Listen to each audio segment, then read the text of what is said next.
The NASCAR Cup Series rolls into Indianapolis. Let's talk about who's looking good, who might be trending downward, as well as who might be some good picks for your NASCAR fantasy team this week as we get ready for the Indy Road Course here on this episode of Fantasy Friday.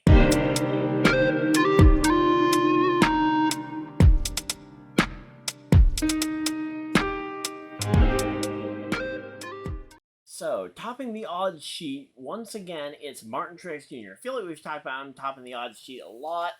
He is one of the most recent road course winners, so I don't dislike the pick to put him at the top of the list, especially where the Indy Road Course is, well, a road course, but we've never really seen Joe Gibbs Racing or Martin Truex Jr. in particular show up in the first two Indy Road Course races.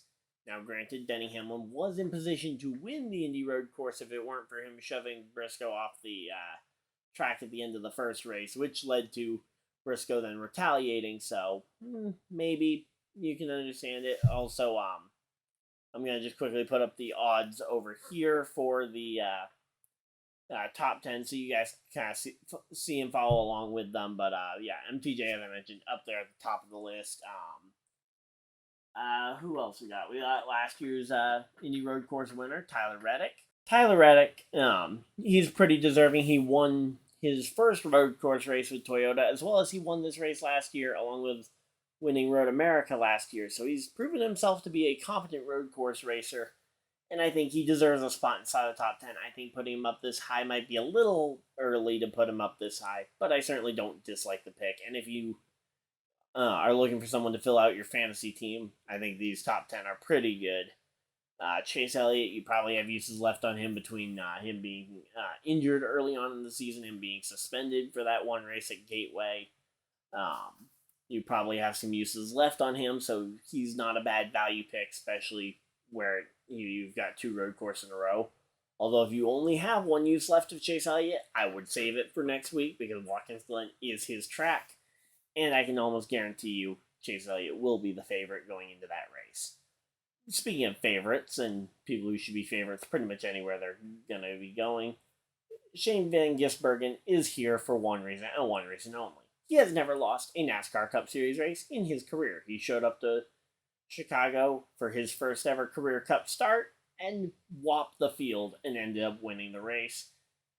I wouldn't be surprised if we see him do it again here at Indianapolis, although I'm hoping that since the Cup field does have has two races of experience under their belts this track, the field might be a little closer here this time.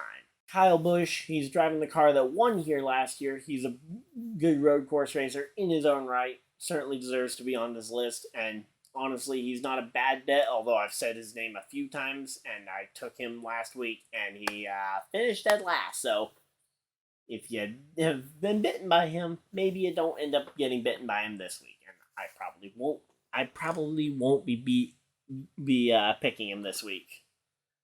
Spoiler alert for my roster at the end of the video.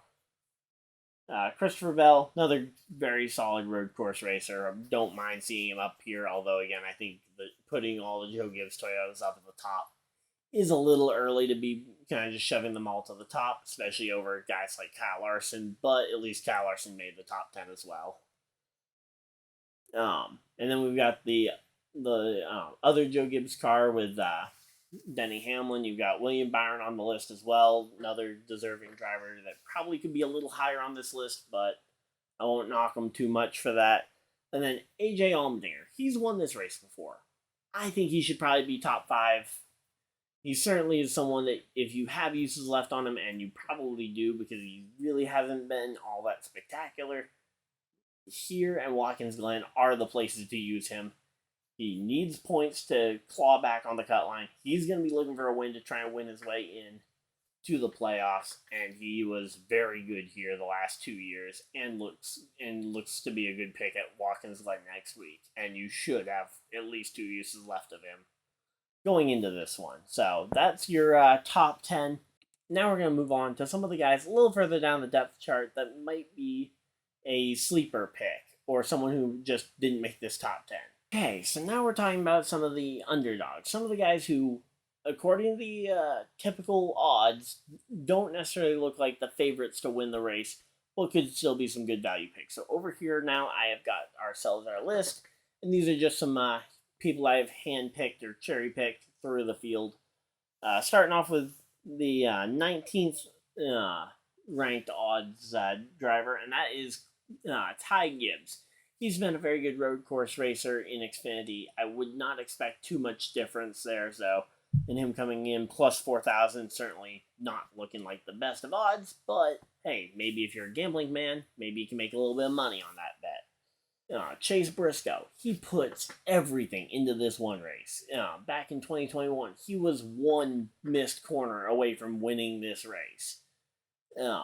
And again, I would expect nothing less from him to potentially go ahead and outshine the equipment. The problem is, if that equipment does hold him back, that will be a very big blow to a fantasy lineup if you try and gamble with him. So, again, it's use at your own risk. So, he's high risk, but I would say this is the weekend. If you're going to use him before the end of the regular season, this is your chance to use him and get the most mileage out of him. Probably the most mileage you've gotten out of him all season, because you probably haven't used him much. Then you've got the 24th ranked in terms of the odds, and it's Justin Haley. He's been a very solid road course racer. Certainly, he's also been learning behind AJ Allmendinger for a while now, so hard to really bet against anyone who's been mentored by AJ Allmendinger at these road course races. And at Chicago, he looked very strong. So, certainly not one to count out, but maybe not one I would recommend, especially if you have uses on some of those guys in that top 10 that I showed you earlier. Bubba Wallace, I just kind of put him up here because he does have long shot odds and his teammates ranked second. So if you need somebody else, you can put him in here. But if you watched my video the other a week or so ago, talking about the final 5 races this week and next week, I expect Bubba Wallace to take a bit of a tank in the points. But he has enough points gap that I do think now that he's going to advance to the playoffs on points. But he is going to, I would not be shocked if he has a little bit of a step back this week.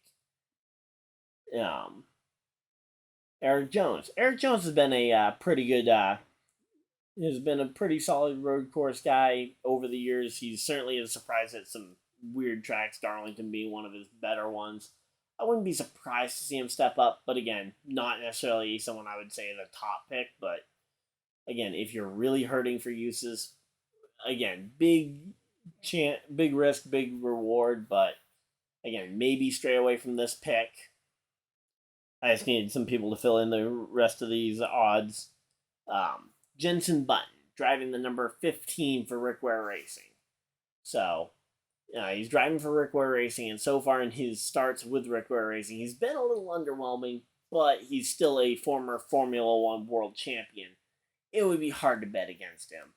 But, again, the fact that open wheel stars have constantly come over to NASCAR and taken a while to achieve anything and or never achieved anything, a la Danica Patrick, or in terms of taking a while to achieve anything, Juan Pablo Montoya.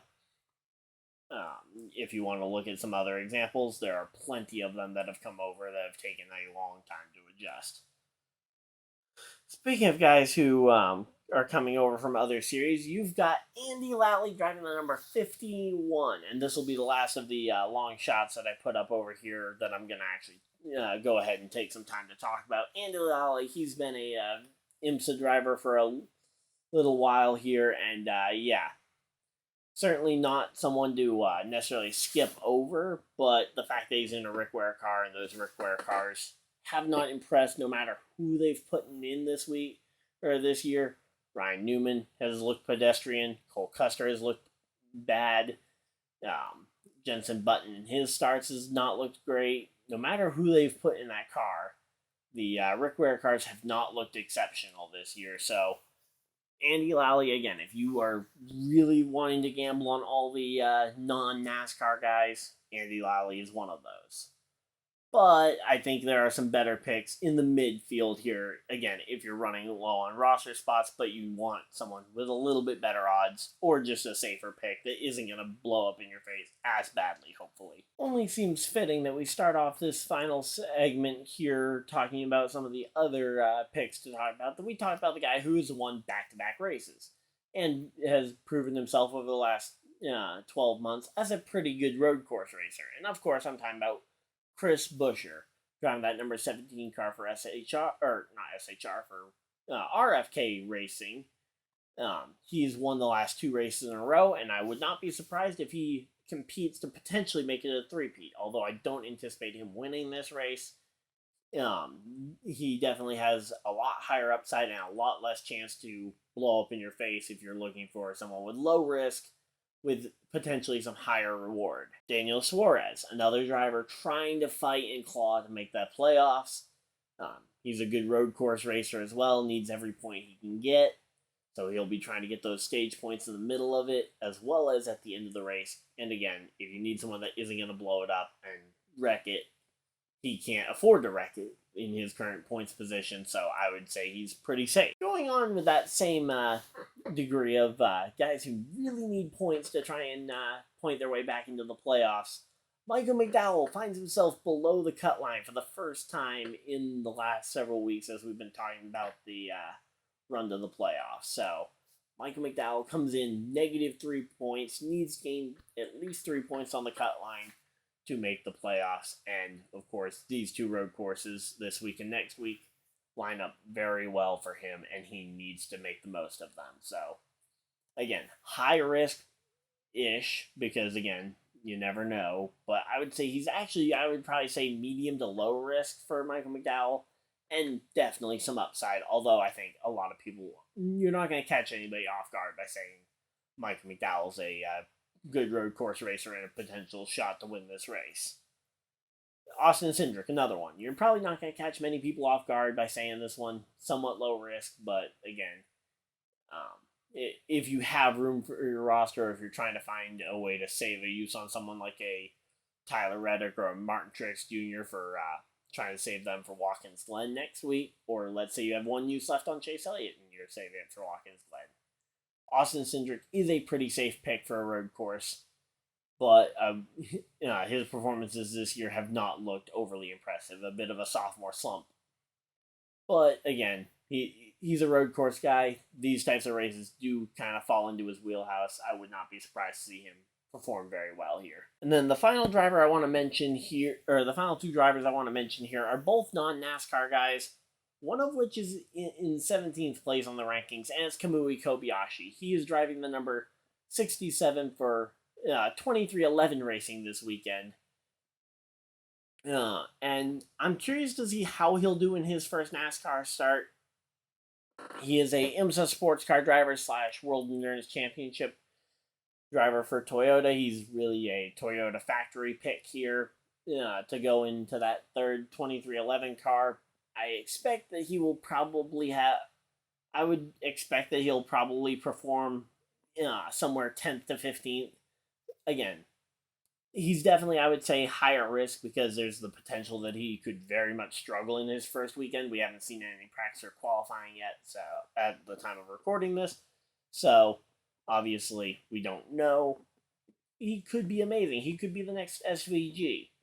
But we just don't know, and again, he comes from sports cars, which we haven't necessarily seen any dedicated sports cars guys come over and into winning equipment, so we don't really know what to expect from him. Could be good, could be bad. Speaking of could be good, could be bad, and speaking of the next SVG, we have Brody Kostrechki, I believe is how you pronounce his name. And he is the 2nd place V8 Supercars guy over in the Australian V8 Supercars. Won in the V8 Supercars series, and he is coming over to drive the number 33 for Richard Childress Racing, I believe.